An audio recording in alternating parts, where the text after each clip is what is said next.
Welcome to Those Who Can't Do. I am Andrea Forkham, and today I have Jared Scott, who is a motivational speaker, mental health speaker, and is working on, and I think created the Culture Shift Tour, where you are actively doing a ton of amazing work to help students with mental health and motivation and all of that. Thank you so much for coming on the podcast.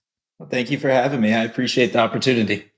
So what you do is like, I think one of the top fears for most people. Like public speaking is like up there, up there.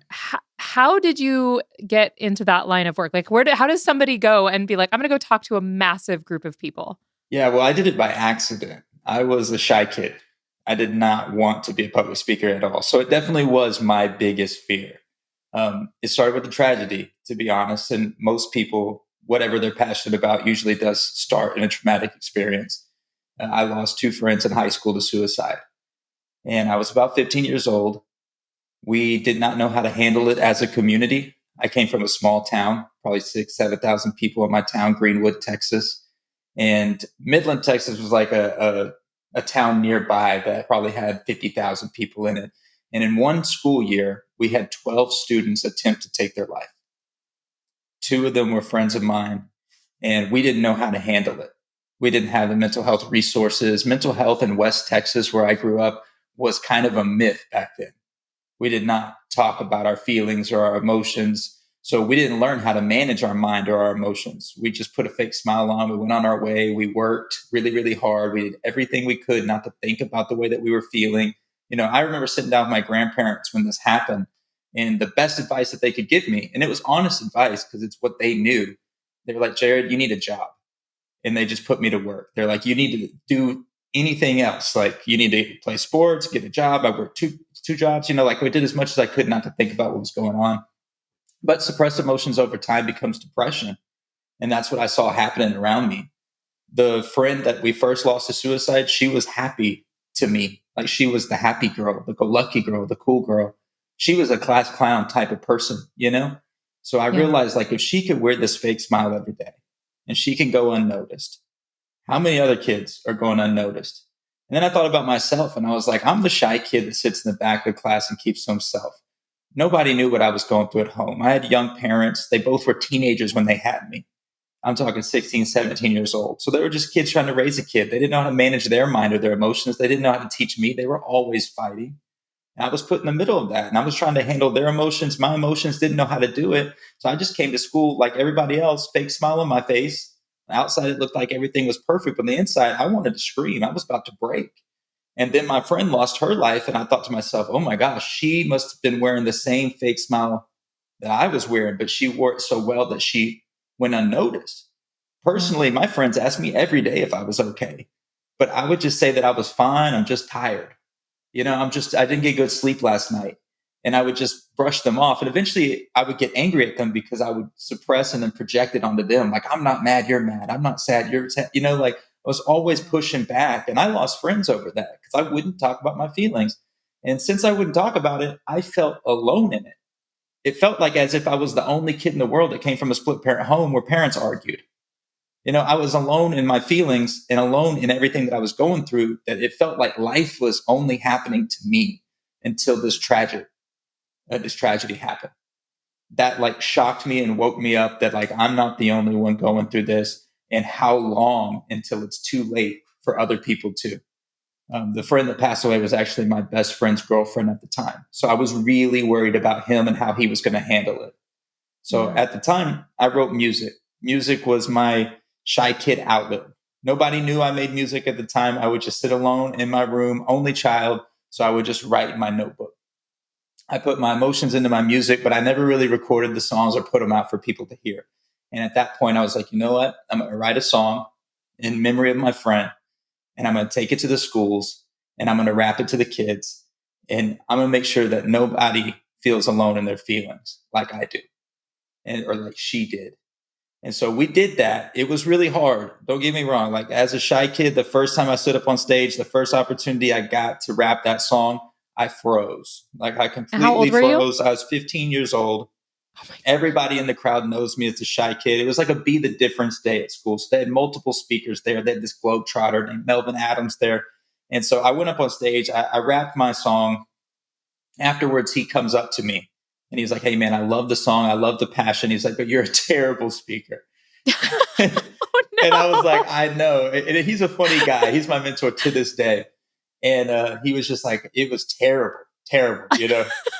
And he's like, "But I would love to show you how to become a communicator. I would love to show you, how to speak to people in a way that they can understand." He's like, "Because you were mumbling, you were looking at the sky, you're looking at the ground, you didn't look people in the eyes, but I know your passion. I can feel that." And so he started to take me to schools with him, 15, 16, 17 years old, year after year. When he came through the Texas tour with the Globetrotters, like we would do this tour and I would go with them. And he would bring NFL players, MLB players, other speakers. And I was just learning from everybody. And eventually I just, crafted multiple different, ways to communicate with people through music, through comedy, through just entertainment, and then through storytelling, all of these ways. There's a bunch of different ways to be a public speaker that you could kind of, be comfortable for a while. For example, I get up on stage and I rap first. So that way I feel comfortable because the crowd loves the music. Music makes me feel comfortable. And then I talk. So there's Yeah. just ways to kind of make yourself feel a little bit more at home when you're on stage. And then Yeah. eventually, after 1,000 schools, here I am, I'm comfortable talking. Yeah, I would guess so. Do you ever have what you feel like is like a hostile crowd when you go to these schools, or do they generally kind of like vibe with the rap and all of that kind of stuff? I have never, and I knock on wood saying this, I I have know, right? never had a bad experience at a That's school. incredible. 1,000 plus schools and organizations, I've never had what somebody would call a bombed moment besides maybe that first one that I just told you about. And I Okay. think the reason why is I'm not coming up there saying that I'm the best speaker in the world or that I know everything. I'm coming up there to tell you that I'm here to be completely honest, vulnerable, and authentic with you. That means with my flaws and everything. For Yeah. example, there was a speaker that came to my school. His name's JC Polk, and he was one of my mentors as well. He came to my school when I was still, trying to get into the motivational speaking scene. And I was watching him speak, and the first thing he said was, "If this is boring, if it's unrelatable or something you've seen before, I want you to come up to me afterwards and tell me how to fix it." So I did. I respected that because I'd never seen any speaker do that, like Yeah, open that's up the scary. stage, right? That's really And so scary. I was like, I have a solution. Like I have this song and I've been doing it with this other speaker and I've seen the reaction from the crowds. I said, how cool would it be, man, if you gave a student an opportunity to tell their story for themselves, right? I said, you talk about magazines and stuff like that during his presentation because I was like, I've never even had a magazine. I said, you need to have students talking about the pressures they're going through today, social media, all this stuff, right? And he gave me a job. He literally hired me. I did hundreds of schools with that agency for 7 years. He took an 18-year-old kid, took a risk on me, and I thank him so much for that. But also, it inspired me to create this culture shift tour when I finally went off on my own and created my own movement, which is student stories.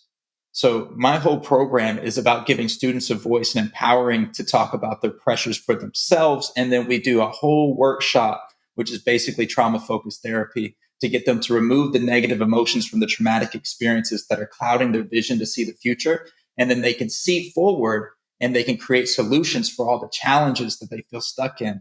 And then we present those to the staff. We develop them in workshops into an actual movement. And we take student made solutions and we turn them into annual movements at schools. So that way we can shift the culture, which is the personality of the school. So it has to be something that's consistent, persistent, relentlessly done over time, right? Yeah. Because there's big problems that I saw when I started going to schools with other speakers. I'm like, hey, we're here for 45 minutes. We get the crowd hyped up. We change the climate, the atmosphere, but things go right back to normal the day after we leave. The Yeah. next week, they forgot they had a speaker. The week after that, they don't even remember what you talked about. Like, we have to create some sort of revolving door that changes the personality of the school. And so Yeah. that's what the culture shift tour became. So, can you talk a little bit more about what that program looks like? Because when I was teaching in Southern California, one of the biggest challenges we had with our kids, especially after COVID, was we had all of these kids with really acute issues And then we had kids, like you mentioned, that they didn't look acute. Like there wasn't anything going on that we could see where we would be like, that is a huge red flag. I need to send that kid to counseling. So that meant that the counselors spent all of their days talking to the kids that were very obviously struggling. And the kids like you that looked fine, they get missed. And a lot of times it depends on what's going on at home. Like their parents don't know because they're also not talking to their parents about it. So how do you see like schools where the resources are so very limited using the kind of resources you're talking about? Yeah, for sure. So one thing that I've noticed when I come to schools is my vulnerability is what attracts the right students. So when I get up on stage and I'm completely vulnerable with them, afterwards, the right students line up. Sometimes there will be a couple students that are going to wait outside till everybody else leaves and then they come talk to me. This is where we gather the students and put them in the leadership class. So there's a keynote and then there's a leadership that follows it, a breakout session. I asked the school to handpick the most influential kids on campus that they think would be leaders. That's the ones they pick. But when I'm there, I'm studying this crowd. I'm picking the ones that look like me. You see what I'm saying? The Yeah. kids that come up to me in secret afterwards, or I see them lingering outside the door, I'm like, hey, come here, put your name on this sheet. I need you to be in our leadership class. And so through the day, I'm gathering the right kids to come to this class after lunch. And then it's a mixture of kids that are leadership kids. Some kids are getting straight A's. Some kids are failing. Some kids, you would have never known that they were supposed to be in this class. But through a process of vulnerability, right? The stories are set up perfectly to hit as wide of an audience as possible in my keynote.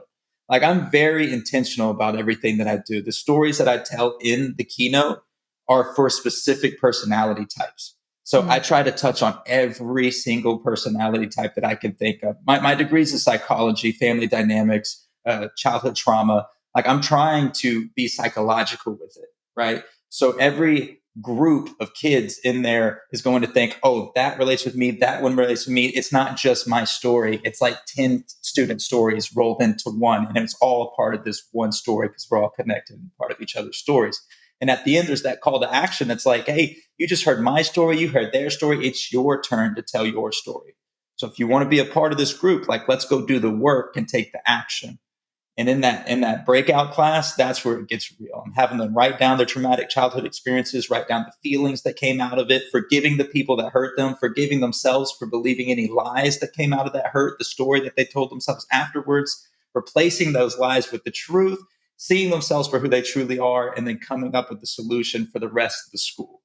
Because they're all leaders, they just don't see it sometimes. Right. Right. So when you said they go to a class, is that the same day that you do your Same keynote or is day. that okay? And is it like a one afternoon thing or is it something that's like continual? It's like 2 hours long. It's Okay. it's a couple hours long, and then by the end of it, we have solutions that are their ideas that we're going to take to a staff meeting. That's either after school because I like to do it all the same day because we're running off momentum at this point, Yeah. you know. So it's Yeah. like we have these papers and these sheets of papers full of all these traumatic childhood experiences that the handpicked kids presented to us. So this presents an opportunity for us to shift our perspective as a staff because number one, just those papers by themselves, the staff's like, oh my gosh, Yeah. this looks like an Always. anxiety attack. Yeah. And if they handpicked these kids, some of these kids they thought to pick them because they saw them as leaders. Yeah. They picked them because they thought these people are getting straight A's, they're doing a good job, and then they see these pieces of paper and they're like, wait, so and so wrote this down? Yeah, Yeah. that's what they're actually dealing with. So that first shift of perspective is huge anyways, but then to see the process of them writing down the emotions that they've been distracting themselves or suppressing for a really long time, and then the people that they forgave and the stories and the lies that they said about themselves this whole time. Like, if you believe you're not enough, it doesn't matter if I tell you how amazing you are. Negative emotions cloud your vision. So if you can't see how amazing you are, you're not going to believe it. You Right. see, and if you don't Yeah. see a future version of yourself, then you're not going to take that version into consideration all the decisions you make today. So we realize like this is why kids turn to drugs and alcohol. And you tell them Yeah. they're going to ruin their future, but they can't see that future version of them. So they don't believe it. That person doesn't exist to them. So it doesn't matter.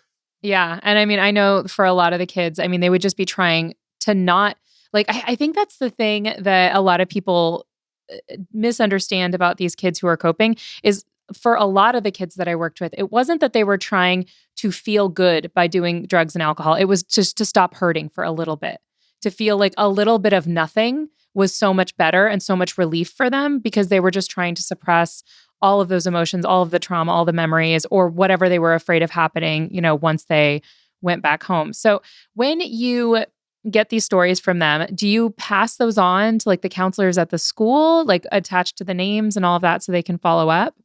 Yeah, some of the ideas that kids have came up with, this is one of my favorites. It's called Brace Yourself. And so they have different colored bracelets. The kids are like, I don't want to talk about my emotions to the counselor. I don't want my name attached to it. Every time I did that, some kids are like, when they call the police or child protective services, like things got worse for me. So they have negative emotions attached to the experience of the time that they actually were vulnerable, which is that's terrible that happened, right? And as a counselor myself, I know with all the rules and stuff, it gets hard. So these kids were like, what if we had color bracelets? A blue one meant that I was sad today. A red one meant that I was mad today, and so on and so forth. And then there's these yellow bracelets, and there's this hope squad, this group at the school that their job is to go out there, see the color of people's bracelets, and go sit down and have talks with them to change their bracelets. And they called the movement "Brace Yourself," right? So they could express how they were feeling without talking. And so I thought that was amazing, right? So there's ways around that, what you're talking about, like if the kids don't want to talk and speak up and put their name attached to it.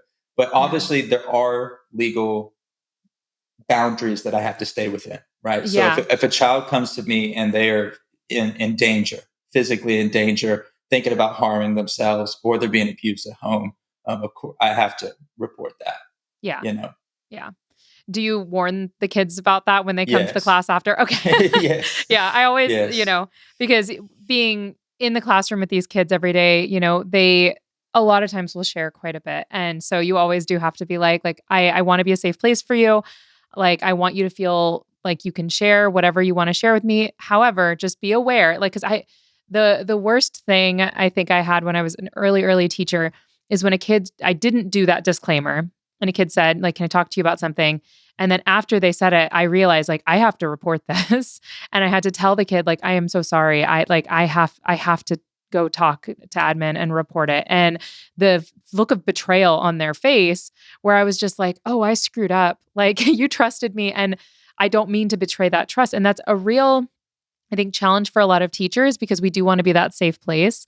But we don't want, but we also want these kids to be safe. And we also know that for some of these kids, like that's going to mean calling and having other people involved in very, very personal things that they're going through, which is incredibly difficult. So, yeah, so now how many schools have you been doing this program with? This just the culture shift tour. Mhm. We have been in over like probably 400 schools. I have Okay. personally spoken over 1,000.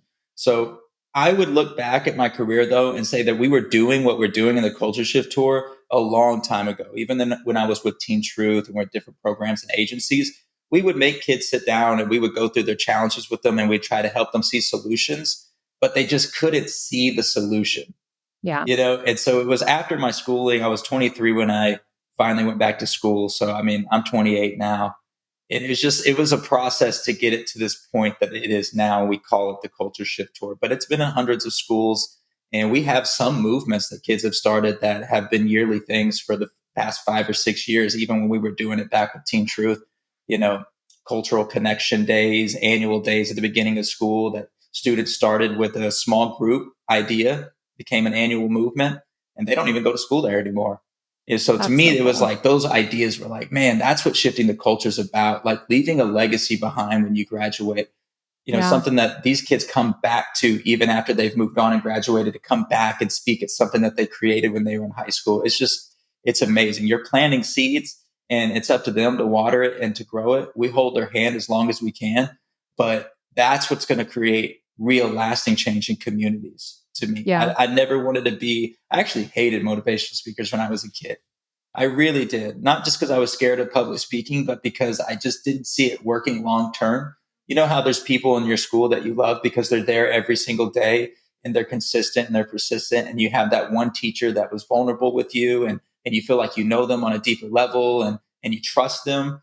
I always felt like this stranger is not going to be able to come in and really help me long term. And so I wanted to find a way to bridge that gap. I was like, I want to come in, offer a different perspective based on my outside position, because that does help people shift their perspective. But I want that perspective shift to last over time. How can I do that? I'm going to have to create something that creates lasting change, even when I'm Yeah. not here. Yeah, and I think that by giving kind of the microphone, as it were, to the students and letting them share their stories and then passing it on to those people that are there every day with these kids, that's incredibly powerful. I think that that's something that a lot of schools could really benefit from, because that way, when there does come the day when the administrator goes to district and district says, sorry, we don't have enough funding for another mental health counselor at your school, they have now documentation of like, this is why we need it. This is why it's not fair to expect these counselors to be doing class lists and also meeting the needs of all of these kids that they put such crazy numbers of kids on some of these. 1,000 to 1. Yeah, like Yeah. insane. And I want to say that like it's supposed to be like 150 to 1 is what is like supposed to be like which is also crazy. Like expecting one counselor to be able to really touch base with 150 is already wild. But then the numbers, I just remember it being like so many kids. And then also, okay, now you've got to work on class changes and you've got to do all of these other things. It was They're just, schedulers. Yeah. yes. They're And given a different job that their degree had nothing to do with. exactly, which is, insane because you shouldn't have to be balancing all of that. So when you're rolling this stuff out at the schools, what are some of the hurdles that you've had to face? Have you had pushback from administrators or from people that like didn't really see what you were trying to do or didn't see a need for it? Yeah, I think at the end of the day, it comes down to budget. I mean, every time we have so much footage, and we have footage of students telling their stories. I have one student that's gone to 15 different schools with me in 15 different states. You know, he was emancipated when I met him. Me and my wife actually took him in for 7 months. He came and lived with us. He's now working with a nonprofit, put together an annual event in his town called Spring into Truth, has raised hundreds of thousands of dollars with these nonprofits, like nuts. He's 19 now. But like the things that we have as social proof are so amazing, like they're unbelievable, that when Yeah. people see them, they're like, yeah, we definitely want this. How much is it going to cost? And so I pride myself on being a professional problem solver, is what I tell Hmm. people. I was like, I'm not the best speaker in the world. I'll be honest with you. I'm a problem solver. I connect the people and we just figure out problems and we find solutions. So we've created funding guides. We have a whole team that calls nonprofits in the area. We have schools share the bills. We raise the money. We have sponsors that we've made relationships with over the years. So when a school comes to me, I've had schools come to me with zero budget.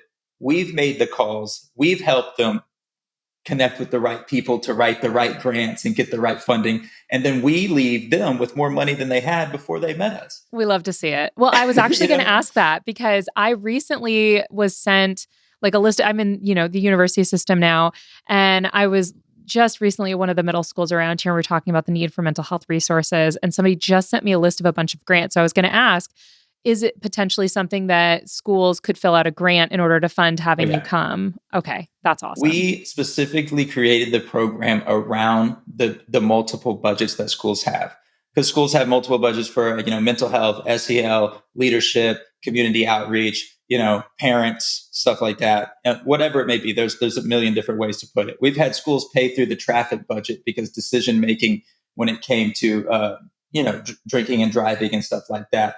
Red Ribbon Week, they hire me for Red Ribbon Week, and they still are able to pay me because obviously, like we said, drugs and alcohol, kids turn to it for a lack of better relief. We make better Yeah, decisions. We handle our mind and our emotions better. We don't need to turn to drugs and alcohol. A lot of the budgets are based on things that are symptoms or things that came out of negative mental health experiences. And so if we fix our mind, we fix a lot of our problems. One of my yeah, main, tags and things that I say is I'd rather lose everything I have than to lose my mind. And we use our mind for everything at school. So when it comes to academic budgets, it's like, man, if we're not taking care of our kids' mental health, they're not going to pass the test. yeah, If they can't see yeah. past the negative emotions that they've gathered from their experiences at home and they get to school, they're already defeated, they're not going to pass the test. Yeah. We have to build mental resilience in our kids. That's awesome. All right. Well, we're going to take a quick break and we will be right back. Welcome back to Those Who Can't Do. Some of the things I wanted to talk to you about are because, especially since you've been doing this for such a long time, I wanted to hear your insight on kind of what the root problem is. Like, what is causing this mental health crisis to your mind? And also, have you seen a shift between before COVID and after COVID? Yep. I was actually going to use COVID as the example. That's funny. Because you remember when COVID happened, like we were all panicking in the beginning. Fear Yeah. ran the world. And Hmm. my perspective personally, as a public speaker, when they said no more traveling, stay away from people, was that my job is over. Right. Yeah. But my son, who was 3 at the time, was having the best time of his life. He was happier during COVID than he was before COVID. I mean, he's running around the house, happy Batman cape, and I'm thinking like, great for him, right? The Right. world's in panic and he's just playing.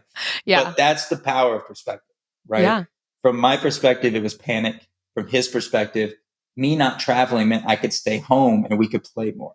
Yeah. So I had a decision. I was like, I'm going to continue to look at my life as panic, or I could change my position, get closer to my son, shift my perspective, be a better father. And so I Yeah. chose that, did the same with my wife. I became a better husband, and we got closer as a family during COVID. So at first, I felt bad saying that, right? Because people are going through terrible things during COVID. That is Yeah. also a reality, right? But I started to talk to people, and people like, to be honest, Jared, even the terrible things that happened during COVID, there were some things that I had to face. And one of those things was my thoughts and my feelings. I've been so busy with work and distracting myself with everything else that when they told us we can't come to work anymore and I'm sitting at home just twiddling my thumbs, I finally had to face some of the feelings from my childhood that I had suppressed for 30 years. I can't tell you how many people told me that they started taking their mental health and their physical health serious because of COVID, Yeah. because of COVID. And so I'm not saying it's a good thing. I was just saying that I decided to pick out the good things that came out of it for me personally. And I started to talk about that with people. Like, what were the things that came out of this that you could learn from and become a better person for? And that was definitely one of them. After COVID happened, there was a huge demand for our services, mental health services. I Yeah. mean, there was grants, there was budgets, even in Texas, out of all places, they finally said, you know what, this is important. And Yeah. so we started getting indoors that we had been slammed in our face before, so I just saw that as an opportunity for us to have a reset, hit the reset button and say, hey, this is important and we do need to talk about it. Yeah. Absolutely. So I think the first question that you asked is what started the mental health crisis, and I think it would be suppression. We never dealt with it. Yeah. Suppressed emotions over time becomes depression, but over more time, and you probably know, it becomes sickness, illness, and disease. Yeah. Because suppressed emotions cause stress causes inflammation. Inflammation is the beginning of like all sickness ever, Yeah. right? So, Right. so I mean, there's problems, and we have this, increase of um, autoimmune diseases, right? My wife had one for 28 years. She went through trauma focused therapy, healed. Even in her blood work, ANA levels, everything's gone. She's Yeah. been physically healed because she healed mentally from her traumatic childhood experiences, and she had a handful of them. She had a lot. Yeah. It is crazy. And I feel like people kind of think that's kind of woo-woo when we say that, but like Yeah, where it's yeah, not just it's like literally there's like cortisol is a real chemical in our brains. Like it's measurable. There are things that are measurable that we can look at. And in my life I have had one migraine, and it happened after I've got ADHD, and I was trying to use a new medication that was like based on like it was I forget what it's called, but it basically was like a serotonin based one where it was like trying to regulate that. Um, and I stopped taking it suddenly. And so I had a dip in that. And then it was incredibly stressful weekend. My car got broken into. My husband graduated, and I was navigating all of these things.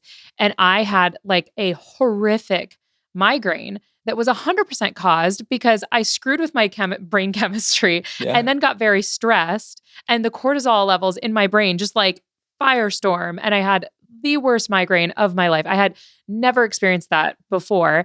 And I don't know if you've seen Inside Out too. I'm assuming you Oh have, yeah. given, of Oh course, yeah. right?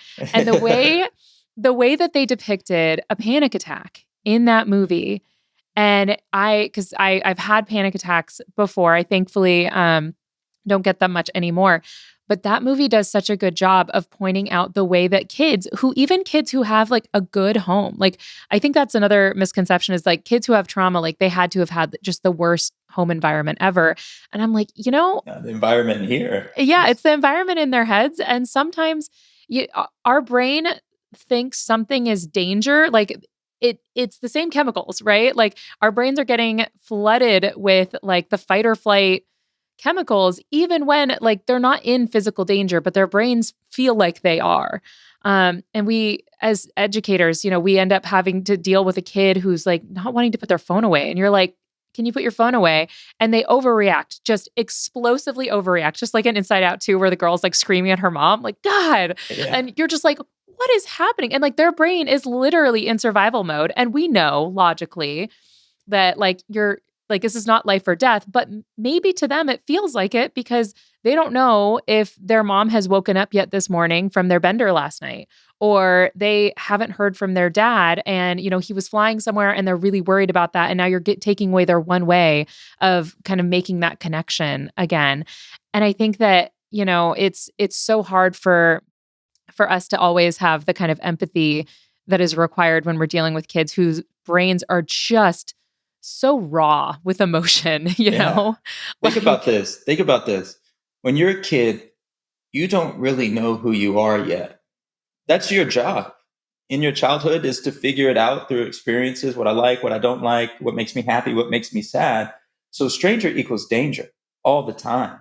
yeah, So when you don't know who you are, but you also live in a world where everybody's looking at their device, watching other people live their lives, you spend more time watching other people than yourself.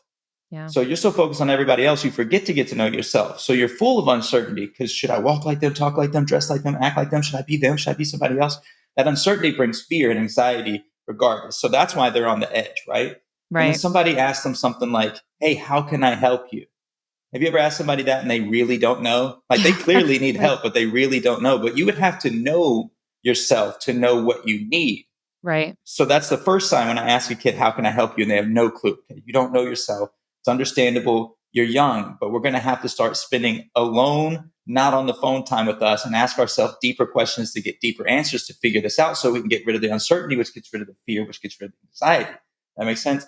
And so you ask them, are you okay? And they're like, I'm fine. I'm just tired. But from that point, they already are lying to you because they're not who they say they are. Yeah, They're not lying to themselves because in their mind actually knows that they're not okay, and asking right. for help is the only way to get help. But that creates that cognitive dissonance, holding contradictory beliefs about themselves at the same time, Yeah, not who they say they are. Lies are stressful. That's why lie detectors work. Like you just right. said, the cortisol levels, norepinephrine, adrenaline starts pumping. They start having panic attacks daily, and lies multiply. So Yeah, the story that they told themselves, I'm fine, starts to multiply, and they become a different person around every group of people they're around because everybody knows a different story. They're a yeah, different person around their friends and their family, different person on social media than they are in real life, different person around their teachers, different person everywhere they go, right? yeah, And so all these have multiplied. That's stressful on their brain. So eventually their brain sends them the signal, get rid of the lies, they're doing us physical harm. The problem is that they don't know themselves. They might have put their identity in the lie and they think that's who they are. They think that they're the problem. So when the brain says get rid of the problem, they think they have to get rid of themselves. That comes across as a suicidal thought. yeah, Doesn't always end in them taking their lives. Sometimes it ends in them just isolating themselves around when everybody else is around, isolating themselves in their room because they think that they're the problem. When they're around, they're hurting people. yeah, Makes sense? And the way that I always shut this down when kids basically explain to me that they're the problem, I'm like, hey, I could try to help you, but if you don't help you, you'd still end up helpless, right? And they're like, yeah. I was like, so by that definition, you're the only solution to your problems. And if you're the solution, you can't be the problem. And every right. time it just like blows They're their just like, mind. Every wait. time they're like, wait a minute, hold up, hold up. I'm not the problem. Like Yeah, they've blamed themselves for their parents' divorce. They've blamed themselves because their parents fight. Because if parents are not good at talking about their emotions, their kids are not going to go to the parent and ask, why are you fighting with dad? Why are you and mom fight? Because they want to avoid confrontation. They probably did that before and it ended up in a fight, and now they're in the fight. right. Yeah, So they're thinking to themselves, I'm a human being, so I have to find reason. There has to be a reason my mom and dad fight. yeah, Maybe I'm the reason. mm, Maybe right. they'd be happy if I wasn't here. What if I'd have never been born? And I know this because this is the story that I told myself. So the story is it's all my fault. And then the lie that you believe is that, well, it's because I'm not good enough. Maybe if I was good at sports, maybe if I was a better student, maybe if I was smarter, maybe, Yeah, what if, and all this uncertainty bringing more and more fear. Eventually, the underlining line is, you know what? I'm just not enough. And if you believe you're not enough, you'll never be enough to yourself until you remove the label of I'm not enough. And the only way to remove that label is through forgiveness. You have to forgive yourself for believing that lie, forgive your parents for putting that pressure on you. These are some hard conversations to have, but they're necessary because forgiveness is the only way to detach negative emotions. And it's not about saying sorry, it's about letting go of all the parts of you that are untrue. Right. So you'll be living in a lie until you forgive and let go. Yeah. You mentioned hard conversations. How do your parents feel about your speaking career? And, you mentioned that your parents were incredibly young when they had you. What has been their kind of feedback about this career that you've got? Well, I was very angry when I first started. My dad never lived with us, cheated on my mom when I was 8, left. And, my high school career was me being upset with him. So when I first got that stage, you best believe You're I was like, talking let's bad talk about about my my dad, dad. you know? Yeah. So he wasn't upset. He was ashamed. Mm. He really was. And he was sorry, but I didn't want to hear it. When I talk about forgiveness in assemblies, I can see kids literally cringe. When I say you got to forgive your parents, I will see kids literally shake their head almost involuntarily. Yeah. They're like, Yeah. nope, not going to do it, Not, well, I'm not doing that. And I'm like, that was me, but they may have hurt you once. They may have hurt you 10 times. They may have hurt you 100 times. But every day that you remember to your nervous system, it's like it's happening again. You're holding on to these negative emotions and you've hurt yourself thousands of times more than they've hurt you by the way you responded to that pain, right? So maybe they don't deserve it, but do you deserve to hold on to these negative emotions for them for the rest of your life? And when I put it that way, kids are like, okay, I'm starting to see that. It's not about them. It's about me, right? So at 21 years old, when my son was born and I held my son in the hospital for the first time, it all clicked. Number one, I called my mom first and I was like, hey, sorry for being such a pain in the butt when I was a kid. I Yeah. just, it came full circle in that moment. But then I also thought about my dad and all the times that he did try to reach out to me, all the times that he did try to coach my sports, how he was literally 15 going on 16 years old when I was born, how he was probably just freaking out. There were so many factors that I didn't take in. And so I called him back and I said, Dad, we're going to come stay with you for 6 months. I'm going to come live with you. Is that okay? I want you to get to know my son. I'm going to give you another shot, You're right? full committed to that. He broke down in tears. He cried and cried like a baby. I lived with my dad for 6 months. We sat on the porch night after night, talked about his childhood. So I gained perspective of why he was the way that he was. My dad was getting in trouble, always, outbursts at school and anger and stuff like that. Like his dad drank. Like I understood. And my grandpa to this day is the nicest guy you'd ever meet. So I didn't see him as this guy, but he Right. graduated to this guy over time, right? This Right. wasn't the same man that raised my dad. Yeah. And so once I got that perspective and I forgave him and he forgave me, I forgave myself. The last step was really getting him to forgive himself. Yeah. That one was so hard. It took years. But when we finally had all that forgiveness that was just completely given between the both of us, I mean, my dad's my best friend to this day. That's From awesome. 21 years old to now 28 years old, my dad and me are best friends. And if you would ask 15-year-old me, hate him. He was in my diss tracks when I was a rapper, I like bet, right? I was Eminem, bro. I bet. I I was was gonna mad at say my big Eminem parents. I was energy. mad at the world. But Yeah. anger is a secondary emotion. Right. I wasn't really mad. I was sad, Yeah. you know. And it just takes somebody. It takes courage. It takes vulnerability. It takes all these things to admit that I'm not really angry. I'm sad, which makes me vulnerable, which Hmm. makes me feel weak in the moment. But when I use that to get free, then it becomes a strength. Yeah. So vulnerability is the key to freedom. Freedom. It's so hard. I feel like, especially, I mean, it's hard for adults, right? To be willing to be vulnerable. I think that, as adults in relationships, all of like the things you do in a relationship that damage a relationship are usually as a result of you felt too vulnerable, you wanted to protect yourself, and therefore you lashed out in whatever way, or you protected yourself in whatever way. And then for these kids who, are still sometimes actively being hurt by some of the choices their parents are making, I feel like it's got to be a huge emotional leap for them to go from just being vulnerable and trying to protect themselves to being willing to forgive, which then kind of exposes you again to being vulnerable to hurt and all of Because that. it's a continuous process, right? So some Yeah. kids are like, why should I even forgive them? I know they're going to hurt me tomorrow, right? Yeah. Or why should I forgive them to detach from negative emotions from this environment when I got to go home to this environment tonight? So, and I understand that point of view, but I try to explain to them that a visionary is someone who sees beyond their current environment, Yeah. someone who sees beyond their current circumstances and mentally lives in that better place. I Yeah. use Dr. Martin Luther King Jr. all the time. Is that I had a dream. That's a dreamer, a visionary. We're living his dream out right now. Every time, that we come together in unity, community, and connect, like all the things he foreseen into the future, we are living because he had a dream and Yeah. because he stood for that dream. And Yeah. so it's something that it's not ever going to be easy, because anything in life that's worth having is hard to Yeah. get, number one, but it's definitely worth it. Yeah. And mentally, man, I can mentally be in a beautiful place, even though it's raining right now and I'm having a great time talking to you.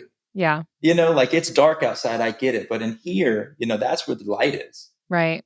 Right. So one of the things I think is really interesting. So I was in Southern California. Now I'm living in Indiana, and they just came out with a policy where now schools are not supposed to allow cell phones at all during school hours. How do you feel like phones are impacting student health? You had mentioned a little bit about what they're experiencing when they're on their phones. But how do you view that, and how are you going to handle that with your own kid as far as getting a phone? Yeah. So, I try to tell the kids, full disclaimer, when I start this part of my program, because I have a full proper use of social media program, because it's been asked for so much. And I'm like, full disclaimer, I'm not a social media hater, because I would look like a hypocrite if I talked about this and then you go see that I post daily on my social media. Right. But the thing is, it's not negative, it's not positive, it's powerful, because it depends on your algorithm. So if you think it's completely negative, then understand that's because you're engaging with negative people. They're putting you in echo chambers of negative people that share the same type of content as you, and you're echoing that back and forth to each other. So you're in Yeah. a negative community of negative people sharing negative things. No wonder you think social media is negative. You come see my Explore page and see my feed. I'm only following my friends that are also public speakers, people I look up to, people that have things in life that I want to have, point of views that I love. And so you're going to see nothing but positivity, love, and support. It's a whole different world. You'd be like, man, social media is a pretty positive tool. Every time Right. I'm feeling down, I get on social media. It inspires me to get off my phone and go create that life for myself. But I chose that algorithm. Yeah. And you get to choose yours too. And also you get to choose how much time you spend on this device. Nobody's telling you, hey, it's been 2 hours. You haven't picked up your phone yet. You better get on your phone. Like Right. nobody's telling you that, right? These Yeah. are your choices. When we do the leadership classes, I do have them check their screen times. And and I had a girl one time that had 14 hours on average. That's an average. That means some Yeah. days it's higher, some days it's lower. I don't know how she did it. She lived through the FaceTime. I don't know. Had But to. Yeah. mainly, it's about 6 to 8 hours average that kids are spending. That's a day. That's a school day. That's a full Yeah. school day. I get it. And so I tell them, just project that to the end of your life. That's 10, 20, 30, 40% of your life watching other people live their lives. Oof. Like, how in the world are you going to accomplish what you came here to accomplish? How in the world are you going to get to know yourself? You're so focused on everybody else. There's just not enough time for you to waste that much time. Yeah. There's just not. And when you break things down into percentages and you see the bigger picture and you zoom out, it becomes a lot more clear to them. Yeah. We'll put the screen time saver right there on our phones during this class. If it's really that big of a problem, like, you need to put the 3 hour mark on there. Like, I understand you get home. Some of them are like, well, I'm just listening to music on YouTube, so it calculates that. I understand stuff like that. Yeah. But at the end of the day, it's your responsibility to Yeah. control what you consume, because whatever you consume will eventually consume you. It will. Yeah. There's no way to escape that. Social media is a business. Mhm. When Congress asked Zuckerberg how Facebook makes money if it's free, what did they say? We run ads. Yeah. So what does that mean? They collect your data, every single thing that you like, click, engage on, everything that you see more than 3 seconds. They consider you interested in that. They're going to send you more things just like it. You are the product and you're the consumer on social media. You are what makes it powerful. You decide what you engage with. You want the world to be a better place. We should all just engage with better things. Yeah. Exactly. Well, and it's interesting because I do feel like this, like Gen Alpha, Gen Z, I feel like is Mhm. much better about being aware of the fact that they can actually train their algorithms. Yep. Some are less aware, of course, but I've had a lot of conversations with like my college students and stuff where I ask them, what are you looking at? What are you watching? They're like, well, I don't ever engage with this piece because I don't want to see more stuff like that. So I go out of my way to engage with certain content to train the algorithm. And I think that's a huge shift because like millennials, like there was never a thought that we're training anything, right? We're just like Yeah. watching cat videos and stuff like that. Like we're not thinking like, oh, here's the subtext of this video that might actually tell the algorithm I want to see X, Y, and Z. Yep. So I do think that's something that's really cool is there is, I think, more awareness of, okay, I can choose what to see and what the algorithm is feeding me. And I do feel like because of programs like yours, there is way more of an emphasis on mental health, And one of the struggles I've seen with a lot of kids is they know that they're doom scrolling. They know that what they're doing is not healthy. But they don't fully recognize that it's them that's suffering because of it. They'll be like, my friend has a problem with social media. And I'm like, do Yeah. you think maybe you also might have a problem? They're like, well, not like theirs. Like I'm mostly okay. And I'm like, "Ah, all right. But, so It's the um, saying that you have to remove the plank from your eye before you remove the speck of dust from your friends. yeah, It's that same. But I love them, to be honest. These younger yeah. generations, like working with kids, 14 years that I've been in schools now, 14 years. So I've seen I've seen it start to shift. And these younger kids, man, they're business minded. Oh, yeah. They have ideas. I've met 16, 17-year-old kids that run multiple six-figure businesses online. Like you would Crazy. be it's just the kids that I come across, the things they're accomplishing so young and how smart they are. Yeah. Sometimes too smart for their good is what older people will say. But I mean, Yeah. I'm proud of them and I just want to help them. I don't want to talk down on them. Everybody, people will try to get me to say, well, what do you think about Gen Z doing this and cancel culture this and cancel this and that? And I'm like, look, man, we swing really far to the right. They're going to swing really far to the left. We'll meet somewhere in the middle. I'm just here to, I'm here to hear them out and support them. Look at the world we live in. Look at what's going on in the world right now. You expect these kids to just, be happy go lucky. Like, hey, they're trying Right. their best. Like Yeah. seriously, this is a hard time to be alive and a hard time to be a kid.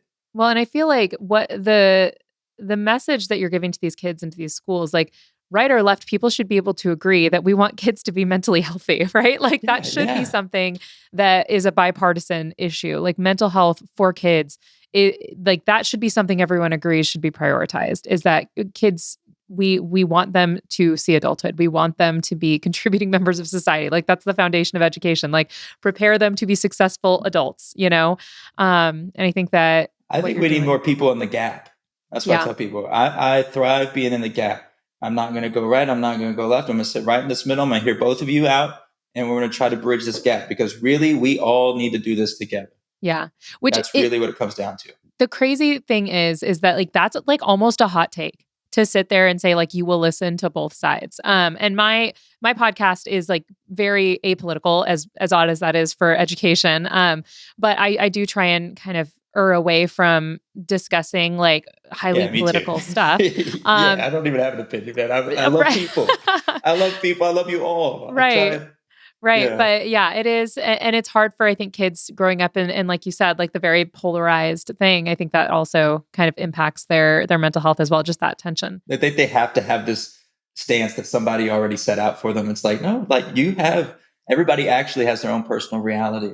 Yeah. You're based on your personality, the way you think, the way you act, the way you feel. So you Yeah. could tell me whatever. And if it's the way you're thinking, the way you're acting, the way you're feeling, that's your personal reality. That's real to you. Yeah. And that's valid to me Right. because that's how you're experiencing this. I can't tell you, no, that's not true. That's not how it goes. That's how you feel, Right. you know?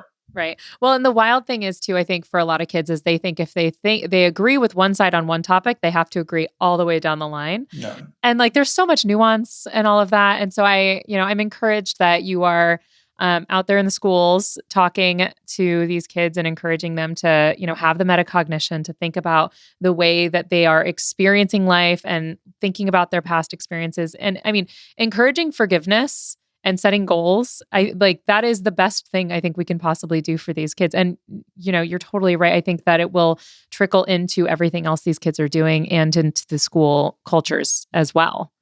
And especially if we help them set goals and then we help them remove the negative emotions that might be clouding that Yeah. vision towards the goal. Yeah. That's really what it is. And just show them the process of doing it. Right. Remember, feel the emotions, forgive, replace the lies, and repeat that over and over and over again. If they know how to do that, they can continuously do that as life continues to happen to them. And they hold on to less and less and less, and they don't have to do it all when they're 30 or 40 freaking out about it. Yeah. Right. So, one of the things I always do towards the end of my episodes is I always discuss I take a question from a listener. And the question I got this time was basically looking at the apathy that we're seeing with students, especially regarding academics. And because motivational speaker, like you are helping motivate kids. So, do you have advice for classroom teachers on how to motivate kids that just tend to be extremely apathetic? And I remember there were days I would literally beg kids. I'm like, please do this assignment, please. And they Yes. would just be like, I'm not doing it today. And I'm like, all right, well, got Yeah, it. there's always a rhyme to the reason and a reason for the rhyme. Like it goes back and forth, right? So something always is the reason why they're sitting there in this emotional state that they're in. Mhm. I can give you a quick example. There was a kid that went to two of my leadership classes back to back, 2 years in a row. I came to this school. I had this kid get handpicked by the staff twice, but he didn't do anything the first year. He sat there with his fist clenched and he was visibly upset. I tried everything I could to get this man to open up. Even took him out in the hallway, gave him a heart to heart, right? Yeah. The second year, same thing, same type of reaction. About halfway through the program, he gets up, slams the markers on the ground, and just tells everybody in that room the truth. He told them that he had lost his brother, had got shot, and that he was on call as a volunteer fire department the night that he got shot. He got called out to that call and he ignored that call, didn't know it Oh, was his brother. And he was dealing with that for, at that point, almost 4 years. Okay. Like this was old. This was old. Like this yeah. was an old thing that happened a while ago. Senior in high school, he was about to move on. And he eventually just said, you know what? I'm going to tell the truth. And it was in his own timing.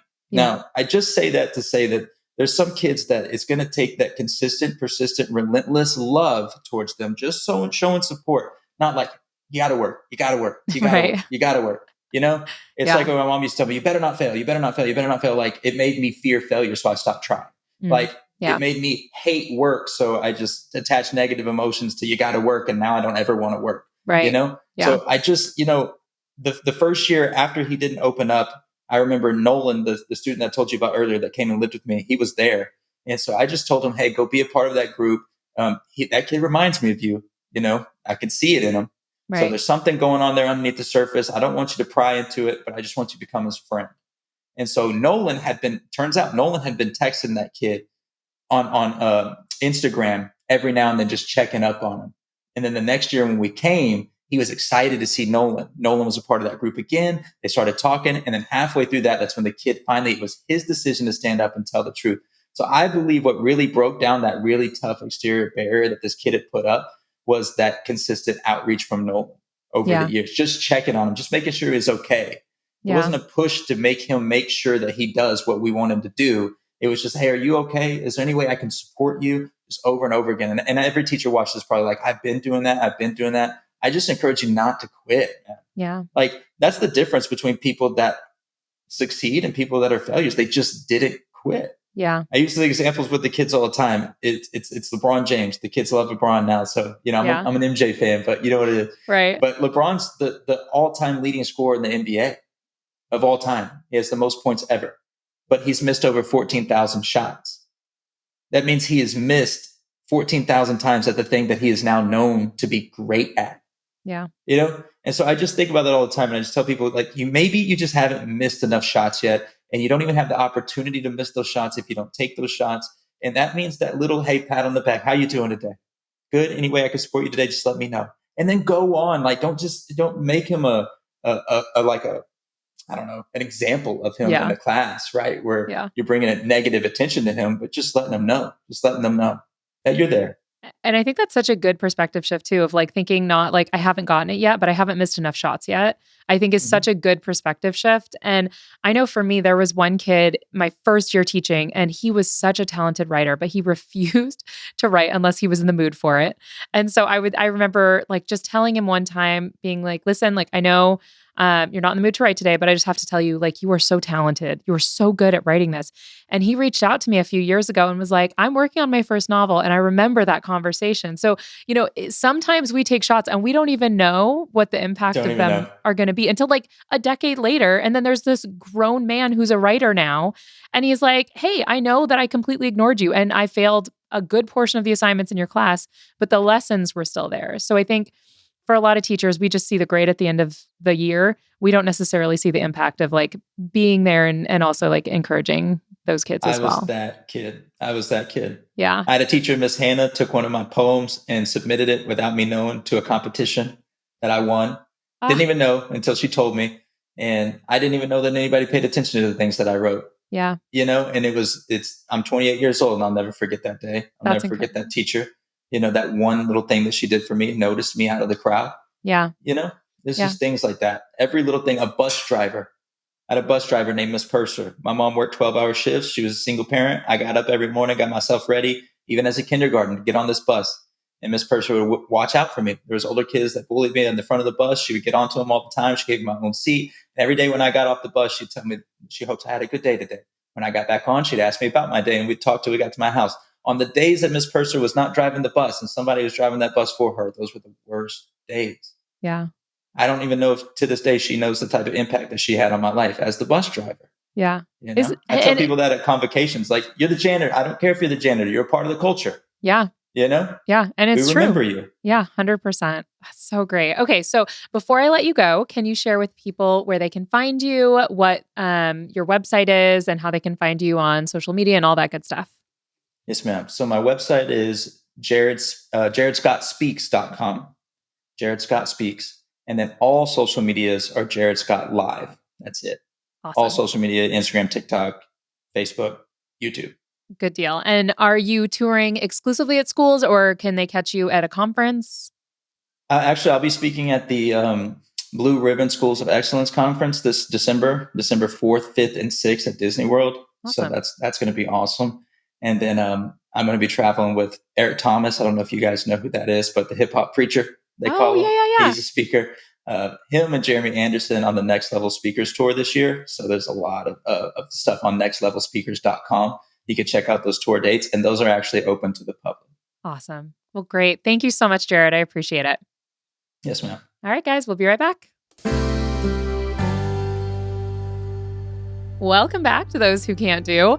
So I have to tell you guys, as I was talking to Jared, I kept thinking, I feel like he has been to one of my schools. So when I was teaching in Southern California, and I actually confirmed it with him on one of our breaks, he actually spoke at one of the schools that I taught at. And I have a vivid memory because there was like a freshman orientation day that they did. And they told me that there was this guy who was like rapping and then just talking to lines of kids. And I was like, what is happening down there? Like, I just didn't have a full understanding of what the program was at that point.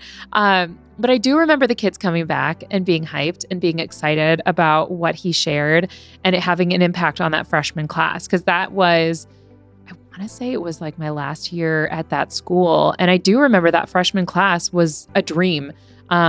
Culturally in comparison to the previous class that had a lot of challenges. So I just thought that was so cool that he actually I'm like, wait, I've actually seen, because I only caught little clips because I was taking kids out and I was doing all of that. So I didn't actually get to see his whole thing, but I did get to catch clips and I did get to hear feedback from kids that were like, the speaker was rapping. And I'm like, wait, what is happening? So I just thought that was so cool that he actually has come to my school and I've seen the impact with the kids, which is really, really awesome. And I really, truly do believe in his mission and his desire to want to help kids to forgive and to set goals and to not let their past define their future. I think that's a really beautiful thing that he's doing with his program. So I think you guys should absolutely check him out. If you have thoughts about what we talked about today, or you have suggestions on whoever you would like to have come on the podcast, you can email me at andrea@human-content.com or on Instagram or TikTok at educatorandrea. Or you can contact the Human Content Podcast family at Human Content Pods. And thank you so much to the listeners who have left a review and put some comments in there. We got one from Michelle Farrell 2399 on YouTube, which on the Joe Dombrowski episode, and said, great interview, 100% correct about the IEP as a parent of 3 children with varying degrees of disabilities and an educator of almost 20 years. Spot on. And infuriating that my kids get what they're entitled to only because I know the system. I'm unable to advocate for my students in quite the same way, though I have been a behind-the-scenes advocate for other parents multiple times. Yeah, I'm so glad that you felt like we pointed out a very important issue in that episode with Joe. It was fun chatting with him, and if you guys missed the Joe Dombrowski episode, he had a lot of strong opinions about Teach for America that I highly recommend you go and revisit. If you want to catch the full video episodes, they are up every week on YouTube at Educator Andrea. Thank you so much for listening. I am your host, Andrea Forkham. A very special thank you to our guest co-host, Jared Scott. Our executive producers are Andrea Forkham, Aaron Corney, Rob Goldman, and Shanti Brooke. Our editor is Andrew Sims. Our engineer is Jason Portizo. Our music is by Omer Benzvi. Our recording location is the Indiana State By College of Education. To learn more about our Those Who Can't Do program disclaimer and ethics policy and submission, verification, and licensing terms, you can go to podcasterandrea.com. Those Who Can't Do is a human content production.